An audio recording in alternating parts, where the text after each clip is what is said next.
Stratford-upon-Avon is the birthplace of William Shakespeare, also the home of Pashleys Cycles, Stratford's second most famous brand. Founded in the Midlands in 1926 and in Stratford in the 1960s, they make hand-built beautiful bikes exported to over 40 countries worldwide, and is the last of the historic manufacturers to still hand-build bikes in the UK. With markets growing in e-bikes for consumers, last-mile cargo and hire bike schemes, Pashleys is at the centre of some exciting growth markets. Stratford gets over 2.5 million tourist visits annually. A bike scheme will give visitors an alternative and enjoyable mode of transport around town. We'll also work as part of an integrated transport solution by linking park and ride sites and the stations more readily to the town and its attractions, reducing town centre congestion.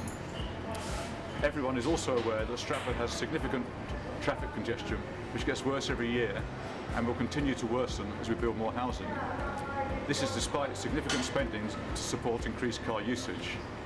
A bike scheme would be a far more cost-effective way of reducing congestion by reducing the number of shorter car journeys. It would also help reduce air and noise pollution and improve general fitness and well-being. There are bike schemes in various forms in many UK towns and indeed internationally. Research shows that bike schemes, supported with the right cycle infrastructure, can significantly reduce car usage for short journeys.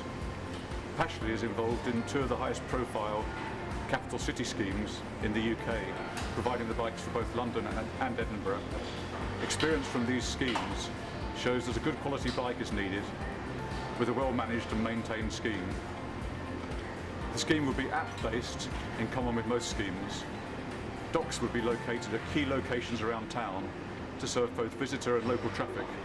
For example, both stations, the park and rides, the main visitor attractions such as the theatre and the Shakespeare houses, and then also to serve the local population, so for example in Shottery, Tiddington, Bishopton and so on.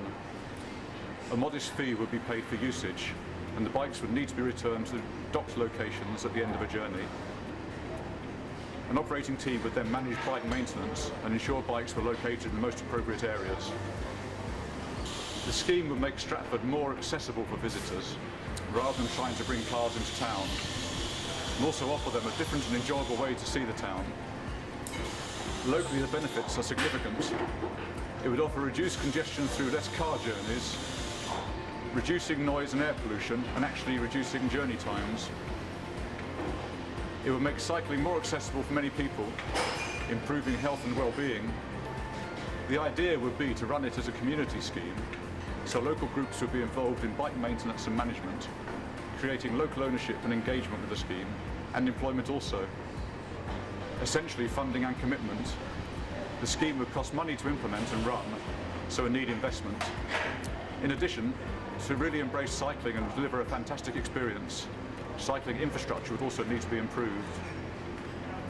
While the cost of this would only be a fraction of the spend on roads, our culture is essentially based around the car.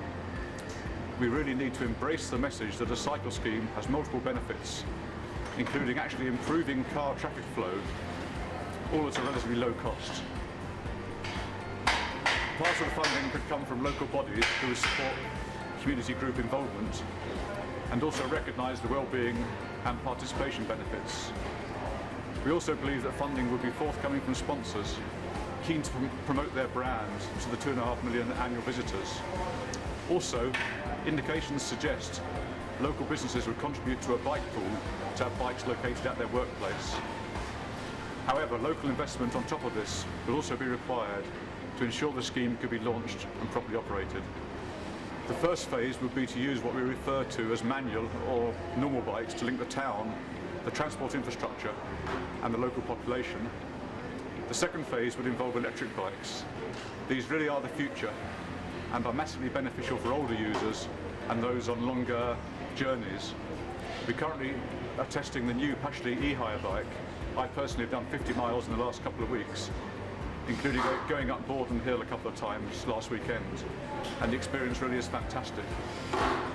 E-bikes would enable the scheme to be extended to a wider profile user base in terms of age and also geography, so it would allow the inclusion of villages such as Snitterfield, Welford, Alveston and so on, converting car journeys to e-bike journeys. Visitors could also then get out and see more of the local area with e-bikes. So the local area would become a visitor attraction in its own right.